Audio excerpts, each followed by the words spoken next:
Open ஆகிட்டு ரீசெக்ஷன் method. Okay okay. இப்போ வந்து ஃபங்க்ஷன் போயிட்டு மெனு உள்ள போயிட்டு செட்டிங் அவுட் டைப் வந்து நம்ம ரீசெக்ஷன் பண்ணி என்ன பண்ண போகிறோம்னாக்கா ரீசெக்ஷன் பண்ணிவிட்டு செட்டிங் அவுட் பண்ண போகிறோம். இந்த பாயிண்ட் எங்கே வரும்ன்ட்டு அதுக்கு வந்து எஸ்ஓ உள்ள போய்க்கோ. ஓசிசி ஓரியன்டேஷனுக்குள்ளே ஓசிசி ஓரியன்டேஷனு. இதில் வந்து ரீசெக்ஷனு. ஓகே. இதில் போகணும். மெனுவில் போய்க்கலாம். மெனுவில் போயிட்டு செட்டிங் அவுட்டுங்கிறதுனால எஸ்ஓ அதில் போயிட்டு ஓசிசி ஓரியன்டேஷன் அது உள்ளே போயிட்டு ரீசெக்ஷன் மெத்தடு அது உள்ளே போகணும். ஓகேவா? இப்போ ரீசெக்ஷனை ப்ரெஸ் பண்ணிவிட்டு ஈஸ்டிங் நார்த்திங் எலிவேஷன் செட்டுங்கிறது எலிவேஷன் அதையும் ப்ரெஸ் பண்ணிவிட்டு ஃபஸ்ட்டு பாயிண்ட்டை இப்போ மெஷர் பண்ண போகிறோம். ஃபஸ்ட்டு பாயிண்ட் எது அதுதான் ஃபஸ்ட்டு பாயிண்ட்டு. ஓகேவா?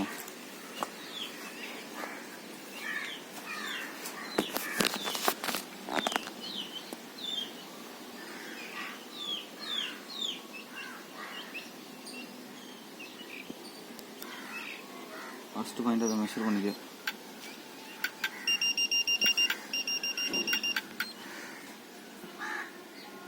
எஸ் கொடுத்து ஃபஸ்ட்டு பாயிண்ட்டோட கோஆர்டினேட்டு அது 997 தானே? அது 997.00 2003.96 ஹைட் வந்து 101.82. ஓகே. இப்போ அதுக்கப்புறம் நெக்ஸ்ட்டு கொடுத்து ரீசெக்ஷன் second point.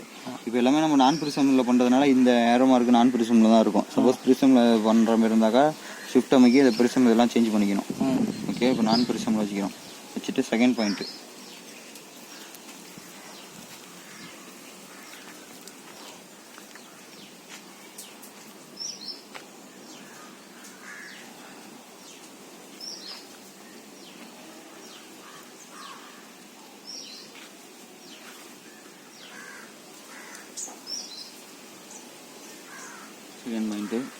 Same measure second point start பண்ணிவிட்டு எஸ் கொடுத்துட்டு அந்த கோஆர்டினேட் என்ட்ரு பண்ணணும்.